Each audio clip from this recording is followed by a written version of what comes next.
してきます。よいしょ。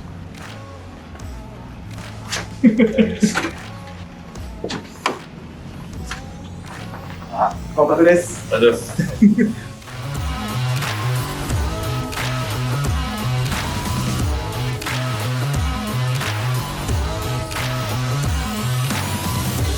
異常自体も GPS 入ってんのかなっていうぐらいすごい安定して、コントロールも本当に操ってはる感じやったんで、一発で合格やなと思ってたんで、前回はね、もう、なんていうんですか、悲しい減点やったんで、安全確認不足でもらいました。一番得意とするところに足元を救われるという。先生の言った通りになりましたね。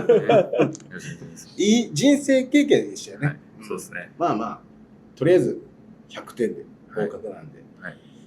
で、今後ですね、ドローンどのように活用していかれますか？はい。自分は、これから就職活動があるので、まあ、そういう企業の方たちと、まあ、面談だったりしたときに、自分がそのドローンのこういう免許資格だったりを武器にして、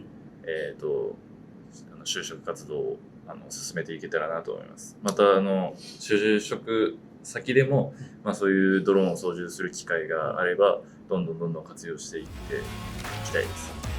習ってみはってどうですかね？